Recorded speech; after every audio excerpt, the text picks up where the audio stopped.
नमस्ते दोस्तों, आप सभी का लॉ सिको के थॉरो न्यूज़पेपर एनालिसिस में।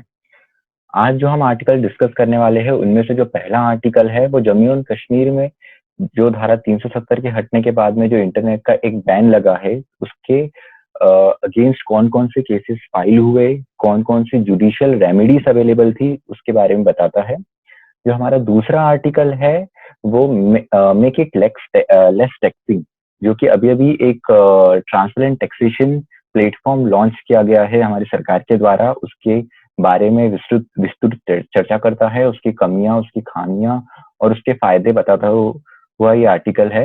जो हमारा तीसरा न्यूज़ एंड फ्लैश है, जो हमारा लॉ सिको का इनिशिएटिव है। इसमें हम उन मुख्य समाचारों को डिस्कस करते हैं जो हमारे एग्जाम पॉइंट ऑफ व्यू से काफ़ी इम्पोर्टेंस रखते हैं। तो मैं आगे बढ़ूँ उससे पहले ये हमारे लॉ सिको के कुछ पैकेजेस हैं। उनमें से एक है हमारा लॉर्ड ऑफ द कोर्सेज, जो जुडिशरी की प्रिपरेशन के लिए, हमारी न्यायिक परीक्षा की प्रिपरेशन के लिए है। इसके अलावा ये और कुछ कोर्सेज है। ये सारे कोर्सेज के बारे में जानकारी आपको लॉ सिको की वेबसाइट पे मिल जाएगा। तो आज का जो एमसीक्यू है वो है, इनमें से कौन सा हमारा नेशनल एक्वाटिक एनिमल है? ऑप्शन ए है olive ridley turtle, option B है गंगा रिवर में पाई जाने वाली dolphin, option C hilsa fish, या ऑप्शन डी घड़ियाल। इसका जो भी आपका आंसर लगता है, आप यहाँ पे वीडियो पॉज करके कमेंट बॉक्स में उसका आंसर लिखिए। तो आज का जो डिस्क्रिप्टिव क्वेश्चन है वो ये है कि धारा 370 हटने के बाद में जम्मू एंड कश्मीर में जो इंटरनेट बैन लगा, उसके अगेंस्ट में कौन-कौन से जुडिशियल रेमेडीज हमारे पास में हमारे कॉन्स्टिट्यूशन में मौजूद है, इसके बारे में चर्चा करते हुए आपका उत्तर लिखिए और उन सारे प्रमुख केसेस के बारे में भी लिखिए जो इसको सपोर्ट करते हैं, जो अभी-अभी रिसेंटली इससे रिलेटेड हमारे सुप्रीम कोर्ट में हुए हैं। तो इस प्रश्न का उत्तर आप 250 शब्दों में लिख सकते हैं। तो आते हैं आज के हमारे पहले आर्टिकल पे। आज का जो हमारा पहला आर्टिकल है वो है राइट टू जुडिशियल रिव्यू, न्यायिक समीक्षा का अधिकार, जो हमको आर्टिकल 32 में मिलता है। तो ये मुख्य जो जम्मू एंड कश्मीर में जो इंटरनेट बैन लगा है, उसके मेन उद्देश्य, उसके बारे में ये चर्चा करना है। और हमारा न्यायिक जो प्रणाली है, हमारी जो न्यायिक समीक्षा, जो जुडिशियल रिव्यू का पावर है हमारी जुडिशरी के पास में, वो इस पर इसके बारे में कैसे उसने काम किया, उसके बारे में बताता है। तो सबसे पहले ये न्यूज़ में क्यों है? तो आपने सुना होगा कि 2 प्रमुख केसेस ऐसे हुए अगस्त में जम्मू एंड कश्मीर में, जो कि वहाँ के इंटरनेट बैन को हटाने की बात करते हैं। क्योंकि कोविड-19 आने के बाद में हम सब जब हमारे घरों में आ गए, तो हमारा काम करने का ज़रिया एक ही बन गया, इंटरनेट। जम्मू एंड कश्मीर में बहुत कम एरिया ऐसे थे जहाँ पर इंटरनेट था। सरकार ने जहाँ पे अनुमति दी थी इंटरनेट की, और जहाँ पर अनुमति दी भी थी, वहाँ केवल 2G नेट चलता था। और 2G नेट मतलब आज से 10 साल पुरानी स्थिति में जाना। और आपको सबको पता है कि 2G नेट किस स्पीड में काम करता है और उससे कितने काम होते हैं। तो जो मुख्य 2 हियरिंग हुई थी, उनमें से हम 2 केसेस के बारे में चर्चा करते हैं। पहला अनुराधा भसीन केस। तो अनुराधा भसीन जो है, वो कश्मीर टाइम्स की एडिटर है, उन्होंने ये केस फाइल करा था। इसमें कोर्ट ने 2 बड़ी-बड़ी रिलीफ दी है। वो पहला रिलीफ ये था कि गवर्नमेंट जो भी ऑर्डर लेकर आए, ठीक है, उसका वो रीजन साथ में पब्लिश करे। ऐसा नहीं है कि आप कोई भी ऑर्डर निकाल रहे हो और आप सिर्फ एक ही चीज बता रहे हो कि ये नेशनल सिक्योरिटी के पॉइंट ऑफ व्यू से काफी ज्यादा इंपॉर्टेंस रखता है। इसके अलावा भी आपको और डिटेल्ड में आपको रीजन देने की जरूरत है कि जो भी लेफ्टिनेंट गवर्नर है वहां के, वो जो ऑर्डर पास कर रहे हैं, उसके पीछे क्या रीजन है। और आप जो भी रेस्ट्रिक्शंस लगा रहे हैं, आप जो भी एक सीमाएं तय कर रहे हैं इंटरनेट यूज करने की या कोई दूसरी गतिविधियों की, उसको हर 7वें दिन में आपको रिव्यू करने की जरूरत है। तो अगर आपने कोई ऑर्डर दिया है, तो आप 7वें दिन में उसकी रिपोर्ट लाइए कि अभी इसमें और इस रिस्ट्रिक्शन लाने से कैसे इस एक पर्टिकुलर गतिविधि में सुधार हुआ है। उसके बाद में जो दूसरा केस इम्पोर्टेंस रखता है, वो है foundation for media professional case. Foundation for media professional case जो था, वो जो 2G स्पीड रिस्ट्रिक्शन, जो एक इंटरनेट चालू तो करा था बहुत कम जगहों में, उसमें भी 2G एक रिस्ट्रिक्शंस लगाया गया था, तो उसके बारे में ये बात करता है। तो इसमें भी कोर्ट ने यही कहा कि इसको आप जो 2G इंटरनेट जो आपने रिलैक्सेशन दिया है वो तो नहीं के बराबर ही है, तो इसको भी आप समय समय पे रिव्यू कीजिए। तो अब बात यह आई कि इंटरनेट बैन हुआ और आर्टिकल 370 हटने के बाद में हमने सोचा कि कश्मीर में हालात काफी सुधरेंगे, पर कहीं ना कहीं जब हम आर्थिक रूप से देखते हैं तो हमको आंकड़ों में ये नजर आता है कि 40,000 करोड़ का कहीं ना कहीं वहां की जो आर्थिक गतिविधियों है उनको नुकसान पहुंचा, फिर वो टूरिज्म की हो, फिर वो वहां के हैंडीक्राफ्ट की हो, या फिर वो और दूसरे सर्विस सेक्टर की कोई भी इंडस्ट्री हो, उनको ये कुछ मुख्य नुकसान पहुंचे हैं। उसके अलावा जो हमारी एसेंशियल सर्विसेज है, ठीक है, जैसे शिक्षा ही हो गई, तो शिक्षा आप 2G स्पीड से आप वो शिक्षा नहीं दे सकते, वो आप वीडियो कॉल नहीं कर सकते, वो आप जूम कॉल नहीं कर सकते, क्योंकि 2G स्पीड काफी स्लो होती है। अगर आपको ऑनलाइन शिक्षा देनी है, जो कि एक मौलिक अधिकार है किसी भी बच्चे का, तो वो आप एक अच्छी, उसके लिए जरूरत है कि एक अच्छा इंटरनेट स्पीड हो। तो कहीं ना कहीं ये जो 2G स्पीड का इंटरनेट जो वहाँ की गवर्नमेंट ने हमारी जो थोड़ा रिलैक्सेशन भी दिया है, वो नहीं के बराबर ही है।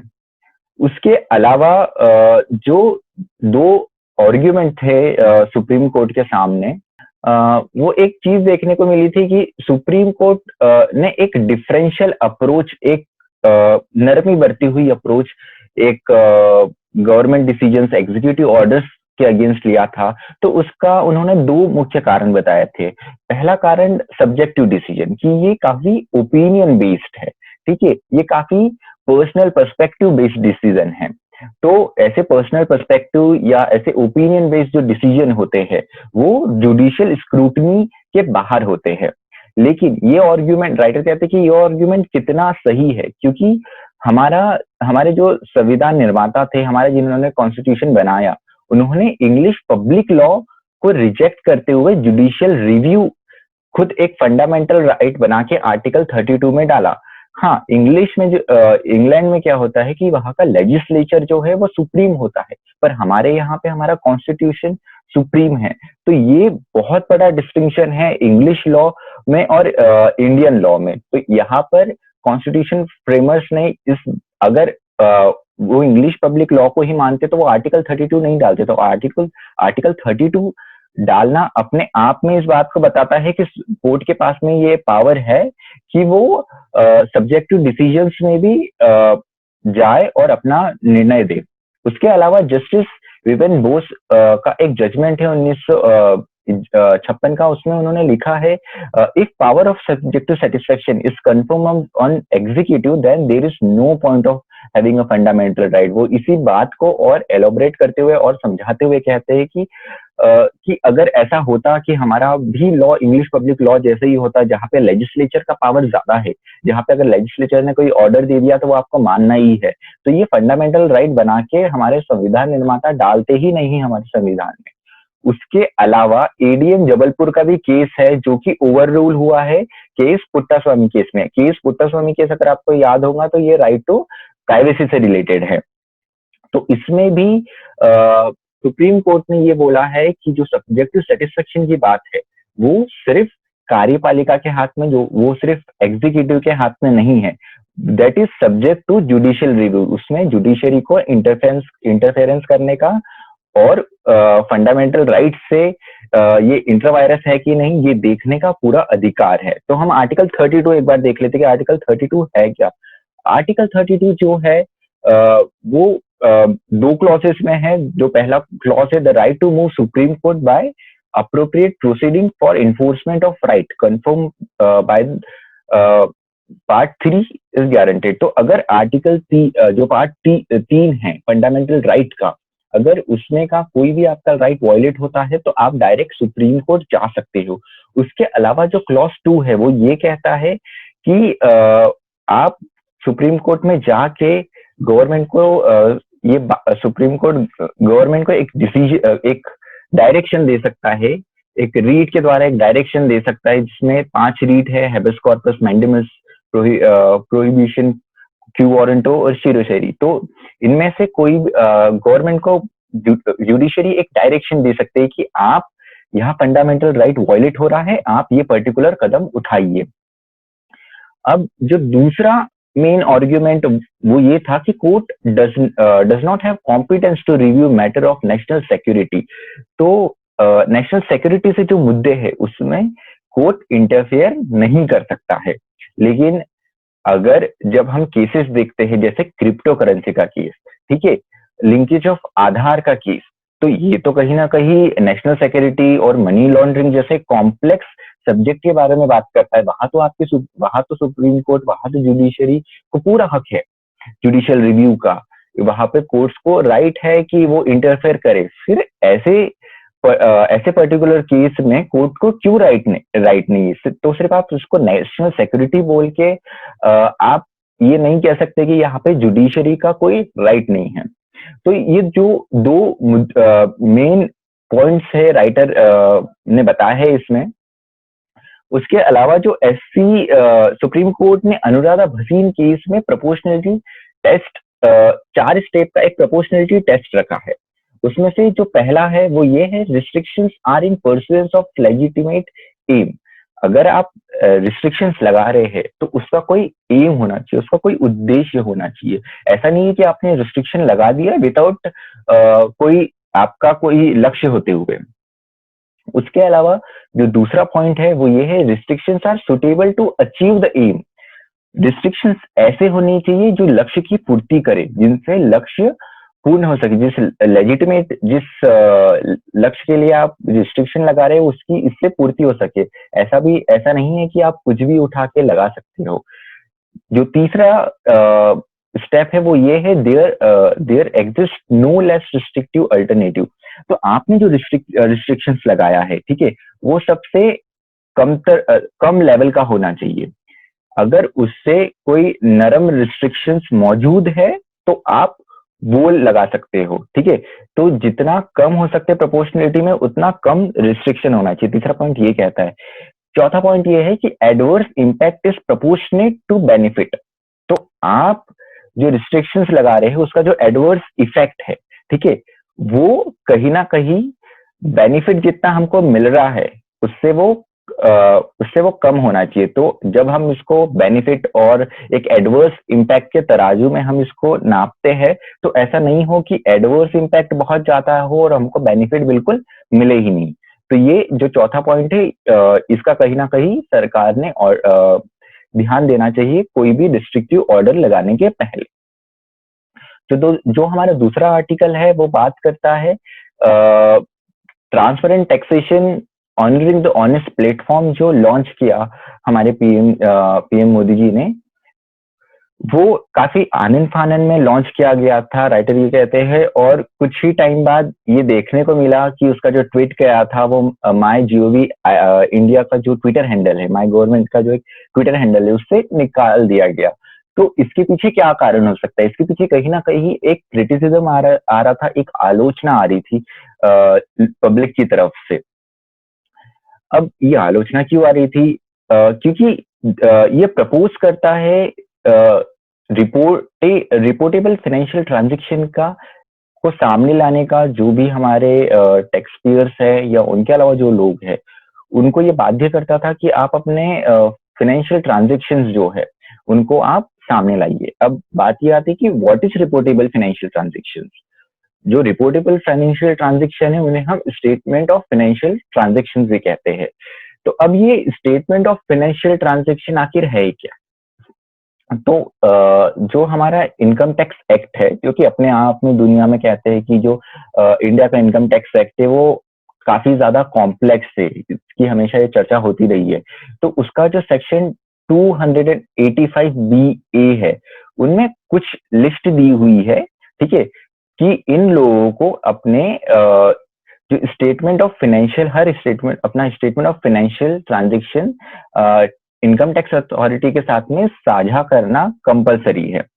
उसके अलावा और जो बड़े लिमिट के ट्रांजेक्शन्स होते हैं जो आईटी एक्ट के द्वारा निर्धारित किए गए हैं, उनके बारे में भी आपको जानकारी सरकार को देना जरूरी है। इनकम टैक्स अथॉरिटी को, जहां मैं सरकार की बात कर रहा हूँ, वहां पे इनकम टैक्स अथॉरिटी को देना जरूरी है।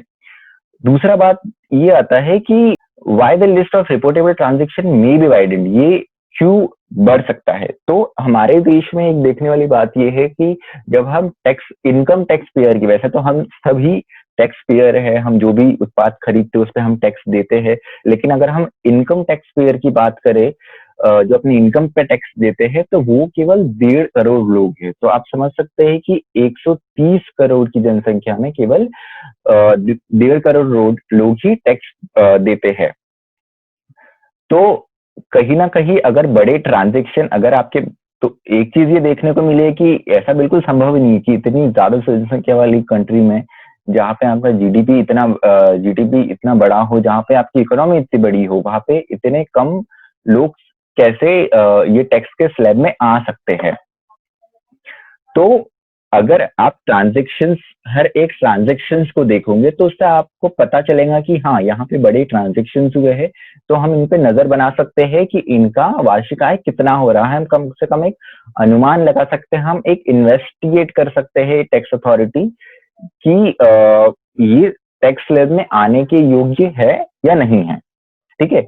उसके अलावा कौन कौन सी मुख्य प्रॉब्लम है जो स्टेटमेंट ऑफ फाइनेंशियल ट्रांजैक्शंस की जानकारी देने से आ सकती है। तो मैंने बताया जैसे कि इनकम टैक्स एक्ट जो है हमारा, वो अपने आप में ही काफी ज्यादा कॉम्प्लेक्स है, उसमें बहुत ज्यादा कंप्लायंसेस दिए हुए हैं। अगर ये एक और चीज आती है तो ये और कॉम्प्लेक्सिटी कहीं ना कहीं बढ़ाएगा। उसके साथ में हमको जो टैक्स पेयर होता है उसका खर्चा और उसका टाइम भी ज्यादा बढ़ेगा। और उसके साथ में अभी पिछले कुछ दिनों में एक चर्चा हुई थी, जब कैफे कॉफी डे के जो हेड है, जो प्रीवियस हेड रह चुके हैं, उनकी डेथ हुई थी, तो कहीं ना कहीं एक चर्चा हुई थी कि टैक्स अथॉरिटी के हरासमेंट के ऊपर। तो ऐसा एक और सिस्टम लाने के कारण कहीं ना कहीं ये हरासमेंट, जो टैक्स पेयर का हरासमेंट भी बढ़ने की कुछ चांसेस है। तो आज के जो हमारे न्यूज एंड फ्लैश है, वो दो मुख्य हमारे समाचार है। एक प्रोजेक्ट डॉल्फिन के कारण, प्रोजेक्ट डॉल्फिन का, तो जो 74th इंडिपेंडेंस डे को जो प्रधानमंत्री जी का जो अभिभाषण हुआ, उसमें प्रोजेक्ट डॉल्फिन की बात की गई, जो हमारी रिवर और सी दोनों में जो डॉल्फिन पाई जाती है, उनके कंजर्वेशन और उनके प्रोटेक्शन की बात करता है। और इसका उद्देश्य जो है होगा, वो उद्देश्य है बायोडाइवर्सिटी को बढ़ाना और साथ ही साथ पर्यटन को भी बढ़ाना। तो एक जो मुख्य बात इसमें है कि जैसे कि आपको पता है कि जो मैंने एमसीक्यू भी पूछा गया, आपको पता होगा उसका आंसर, वो है जो हमारी रिवर में पाई जाने वाली डॉल्फिन है, गंगा रिवर में पाई जाने वाली डॉल्फिन, वो हमारी एक्वेटिक एनिमल है। पर ये सिर्फ नदियों में पाई जाने वाली डॉल्फिन की बात नहीं करते हैं। ये जो प्रोजेक्ट है, ये जो समुद्र में पाई जाती डॉल्फिन है, उनकी भी बचाव की बात करता है। जो हमारी दूसरी न्यूज इंपॉर्टेंस रखती है, वो है जो पंडित जसराज है, बहुत ही फेमस गायक है ये। सिर्फ देश में नहीं, विदेशों में भी इनकी काफी ख्याति है। जो मेवाती घराने से ताल्लुक रखते हैं, उनका निधन हुआ 90 वर्ष की आयु में। इनका निधन जो है वो यूएसए में हुआ। ये काफी फेमस, काफी मुख्य जो गायक होते हैं, जो क्लासिकल सिंगर होते हैं, उन्हीं में से एक थे। इनको पद्मश्री, पद्म भूषण और पद्म विभूषण से भी नवाजा गया। 2000 में इनको पद्म विभूषण मिला गया था। उसके साथ में जो हम भारतीयों के लिए काफी गर्व करने वाली बात है कि हमारे देश में एक ऐसा क्लासिकल सिंगर हुआ है जिसके नाम पर एक ग्रह का नाम रखा गया। तो जो इंटरनेशनल एस्ट्रोनॉमिकल यूनियन है, उन्होंने मार्स और जुपिटर के बीच में एक छोटा सा प्लेनेट मौजूद है, जिसका पहले नाम था 2006 BP32। उसका नाम पंडित जसराज करके इस छोटे से प्लेनेट का नाम रखा हुआ है। तो यहीं पर आज का हमारा न्यूज एनालिसिस खत्म होता है। मुझे सुनने के लिए आप सभी का धन्यवाद। Thank you so much.